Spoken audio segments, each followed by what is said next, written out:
All right, Canadian punk icon Peaches is here to talk about her new record, No Lube, So Rude. And it doesn't exactly mean what you might think it means. Here you go. There is a scene in the recent documentary Peaches Goes Bananas where Peaches, Canadian punk icon, is crowd surfing standing up. There is a mosh pit of fans holding her up by her ankles while Peaches sings and gestures at a sex doll just a few feet away. The whole thing is classic Peaches. It is joyfully rebellious, it's communal, it's raunchy. It's the kind of thing she's been doing for more than 25 years. Peaches skyrocketed out of Toronto's performance art scene in the early 2000s and rewrote the rules for what a smart, socially aware artist could be. And somehow she's managed to maintain an underground outsider spirit while collaborating with all sorts of people, from Iggy Pop to Christina Aguilera and Yoko Ono. She was recently the subject of 2 documentaries, and now Peaches is back with her new album in more than 10 years. It's called No Lube, So Rude, and it's proof that Peaches has not softened with time. She's sharpened. For more, Peaches is on the line now from New York City. Hello. Hi, how are you? So listen, before we dive in, I have to ask you about this upright crowd surfing thing, because this is unique to you. Not a lot of people can pull this off. What's the key to making this work?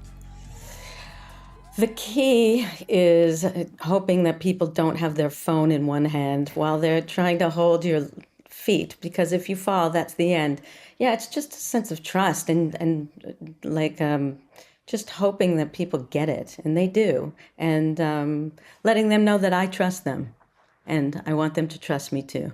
That's huge. And I think the one part in your intro, first of all, the sex doll wasn't there every night. That was just somebody bringing that, so I decided to sing to it. And I like to say when I'm on that crowd and let them know that I am the age I am. At that time, I was 56, so I'm always like, by the way, I'm 56. So they're just like, what? They get a little like confused and excited. I think I know why you do that, but why do you do that?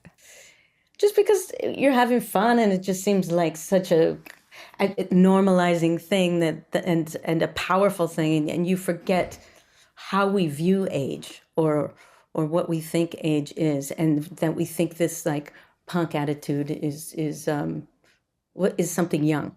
Yeah. What is it instead? It's not necessarily for the young. It's something else. It's for people to remember that they need to stand up for themselves. They need to be who they need to be always. It's not a matter of your age, or not a matter of figuring out who you are. Once you know who you are, you have to continue that purpose, continue the legacy for everybody else too. Mm-hmm. You are a living example of that for sure. The album is called No Lube, So Rude, and people who are familiar with what you do might interpret that in a certain way, but I think you mean it quite differently. Can you tell me what the deeper meaning is behind this title? Yeah. Well, Talia, as you know, the world is in a very friction state. It's very dry, and people are not understanding each other or wanting to understand each other, not listen to each other, and not deal with each other. And in the same way, when that happens in a sexual experience, or when you're feeling dry, you have this magical tool called lube that can get you through, that can smooth it out, that can help you navigate and also take you to new places. And I wish we had that magic tool in our world to have these conversations and to work together. Yeah. An emotional lubrication, I guess, or a social, societal, intellectual lubrication. All of it. Exactly. The way you're putting it right now, too, it also sort of just takes the shame out of needing something like that to have an experience that you want to have. It just sort of occurred to me as you explained lube in that way.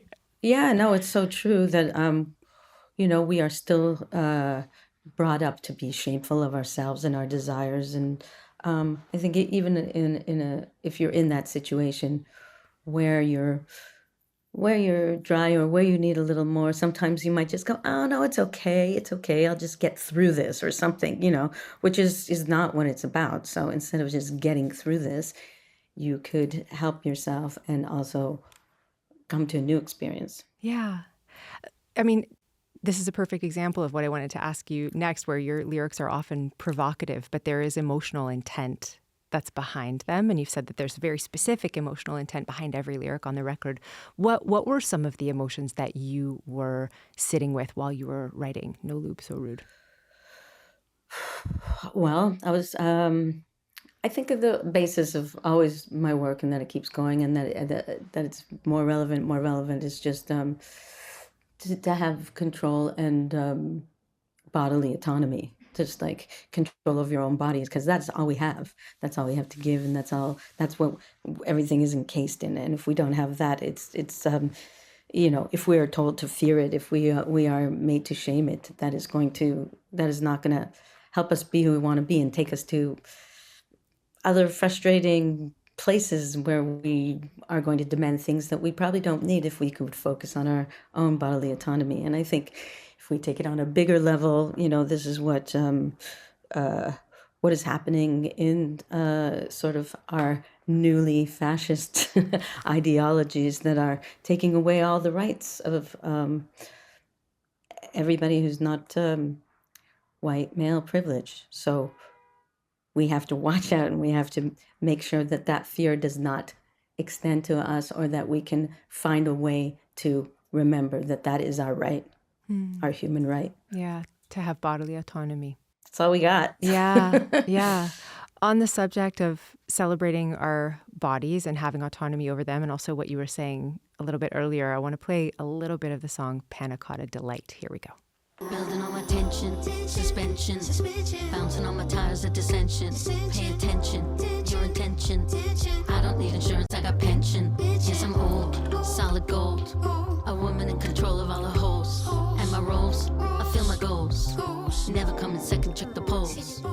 For her new album, No Lube So Rude, that is Peaches with Panna Cotta Delight. That really touches on a lot of what we've been talking about, but tell me a little bit more about the lyrics that we just heard. Yeah, I mean, it touches on aging, and it touches on desire, and it touches on,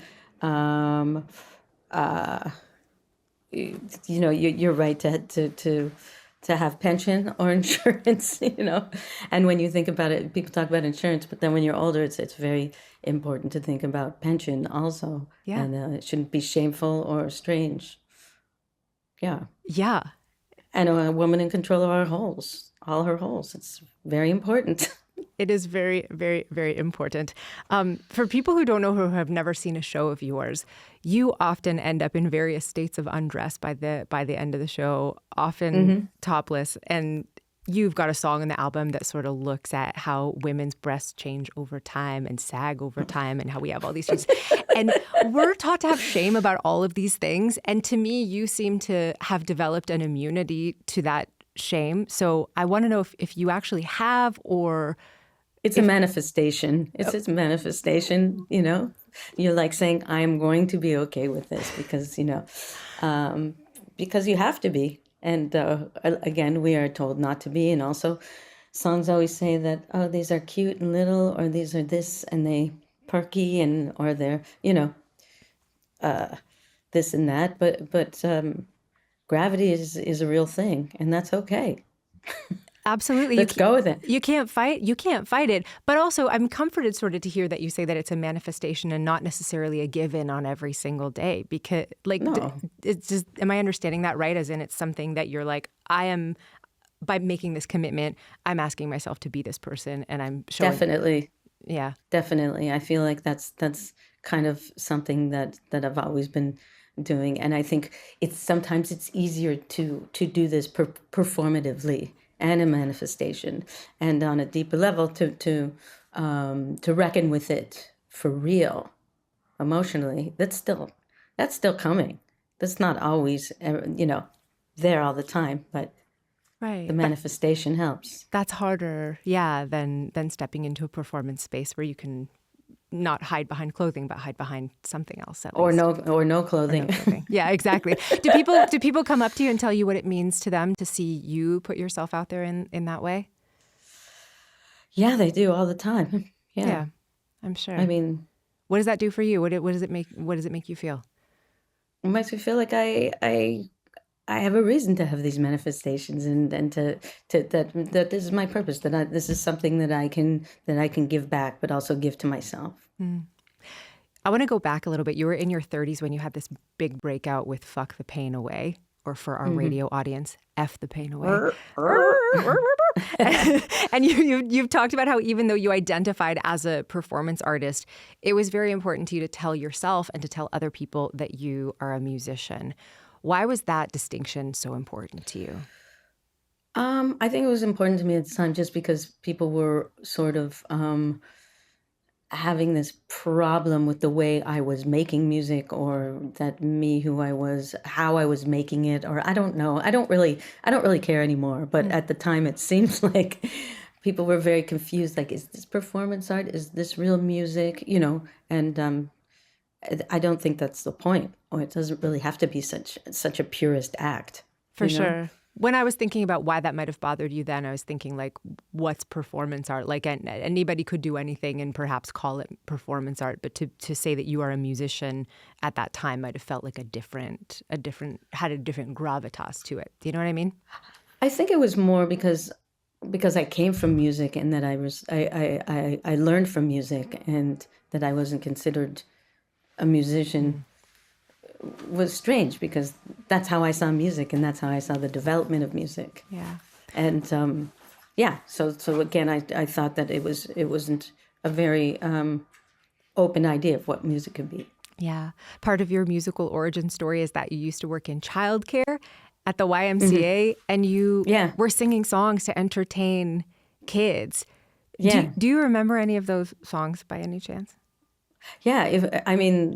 You know, you mentioned that there's 2 documentaries. Yeah. There are scenes in those documentaries where I'm singing those songs. I worked at the YMCA, and it was super boring, and I would play songs to the kids, and they were just like, what kind of drug do you have my kids on? Like, so there's like a punk audience who would spit on you or pull your hair. And I play with that now. I think I played every song. No, you forgot Fuck the Pain Away. I was learning acoustic guitar, and this job was very tedious, and obviously the teachers were exhausted, and the kids, there were just too many kids, and they didn't know what to do with them.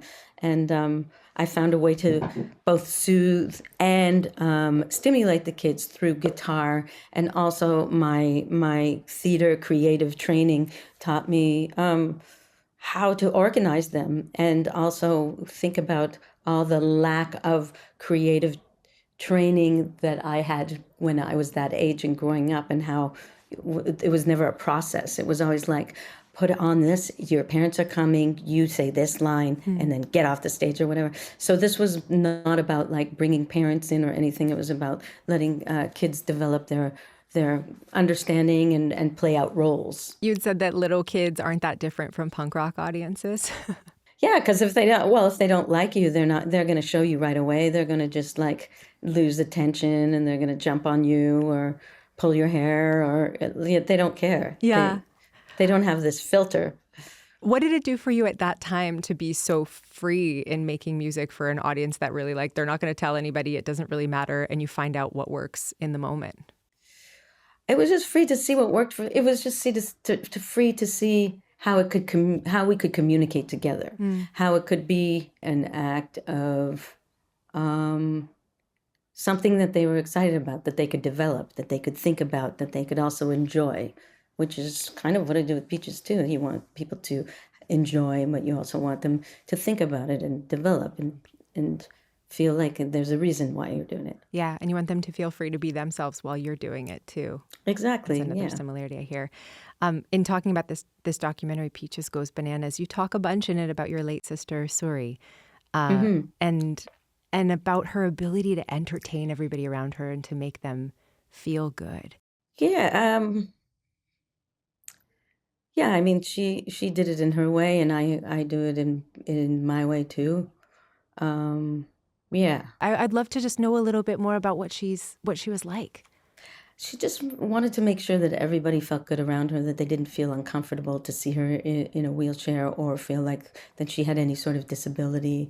When she went into the world and was on her scooter, something in her had to say hello to every single person that walked by.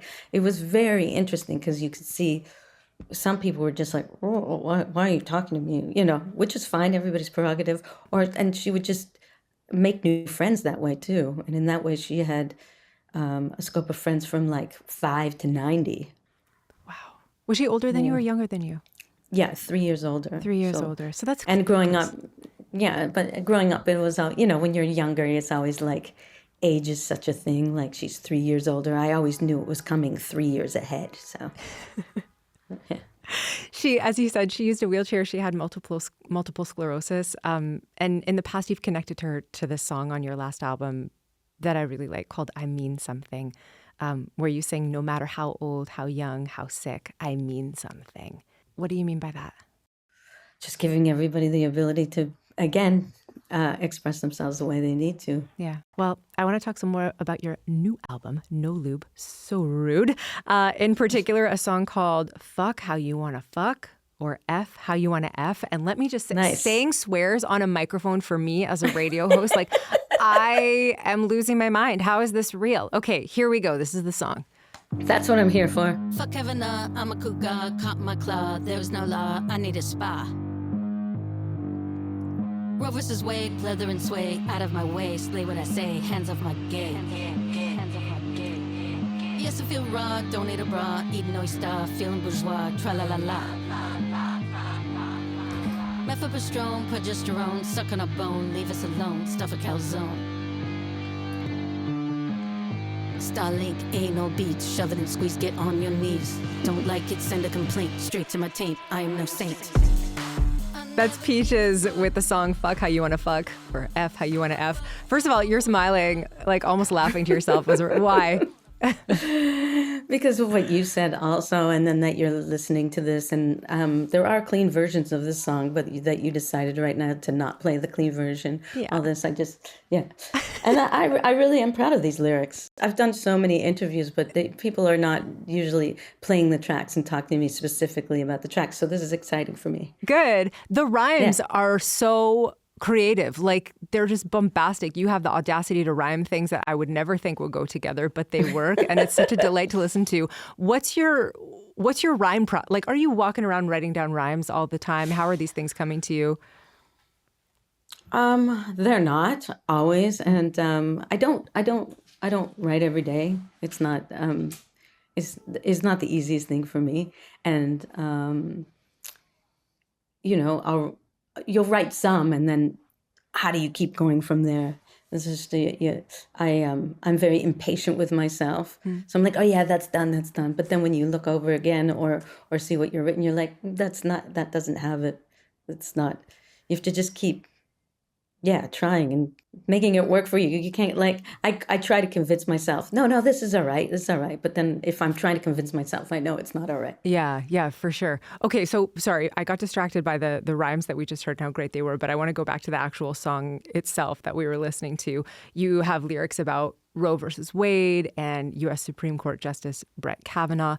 I've heard you say, like, you write in an explicit way that people sometimes call shocking, but I've heard you say that actually reality itself is shocking. Way more shocking. Okay, let's go. That you have Kavanaugh on the Supreme Court, that you have Clarence Thomas still on the Supreme Court, that you don't have a Supreme Court that is actually fair and just, that you have that this is just all-out lying going on over and over again, that you...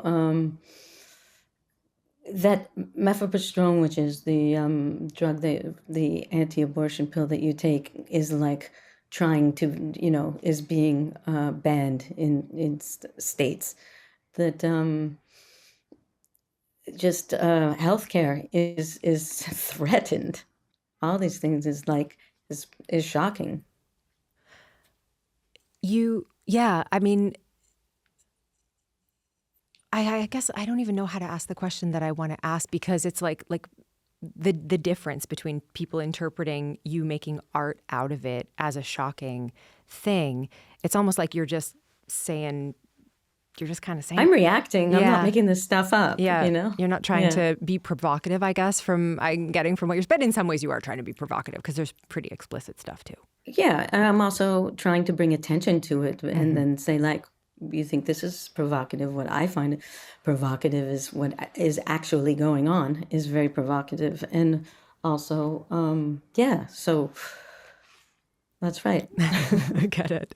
Because of the way that you present yourself on stage and because of the strength that you have and how direct you are about things, I wonder if people make assumptions about who you are as a person, or if they'll come up to you and try to shock you for shock's sake. Do you come up against that, or do you feel understood by people? I mean, people can take me all different ways because it's not me as a person. It's my art or how they want to see my art. And I've learned that through the years that people will view you how they want to. And if they're like, oh, I really got this out of you and I understand, and you're like, it's not like I'm going to go, well, actually, that's not what it is. Because if that's what they get out of it and that's where they come from, that's fine. But yeah, everybody has a different perspective. Yeah. Of course, I think mine is the one because that's what I'm doing. From my perspective, I think I'm running right through the middle of it. And for some people, it's just so angry or so funny or so this, that, people have whatever they hold on to it is. So it's going to be different for everyone. Does it matter to you? No, it's great. Yeah. I think it's more important. It's it helps me learn too. Sure. And it means that people are actually engaging with what you're doing in their own way, which is a lot more personal than like a passive sort of totally spoon-fed kind of thing. You have built your artistry really on pushing the envelope and diving into, I think, what people would think are taboos. And to me, culturally, over the last 25 years since you started out, it seems like very few things are taboo anymore. You can, on any corner of the internet, find any niche that you might be looking for. But I'm wondering if you do see it that way, and how you sort of explore what the line is now when so far fewer things, I think, are off limits.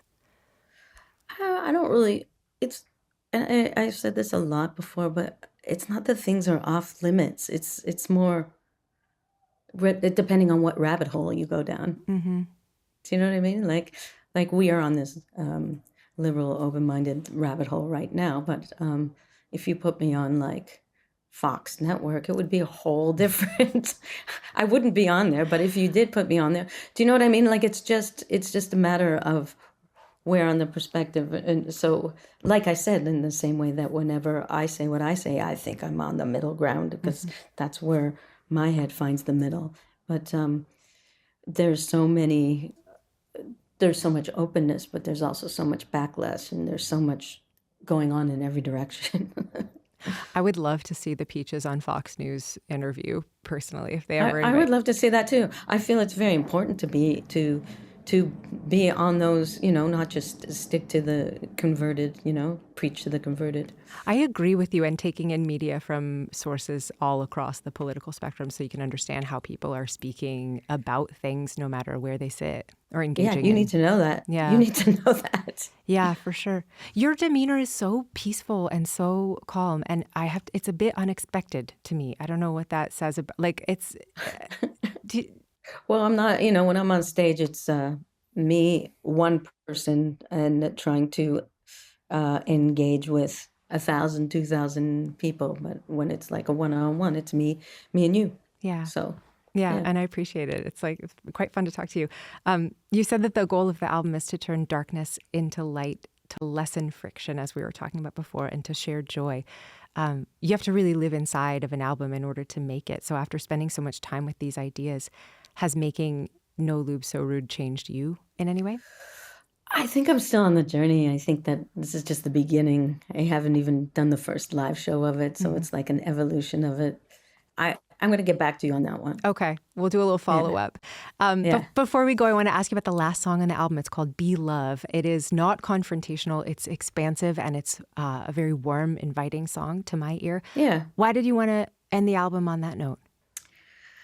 Because I'm putting so much out there, so much so much power and so many ideas. And I'm still also reckon with myself, and I want to be loved. It comes from a place of wanting to be loved, wanting to share and to give up some of the anger that I have, and give up some of all the things that aren't serving me anymore. It's again another sort of like manifestation. How long do you think you're going to keep making records like this for? I have no idea. Let's see. Yeah. Well, I hope it's a long time. I appreciate you. Thank you, Thank you. Peaches. Yeah. Thank you. Thanks.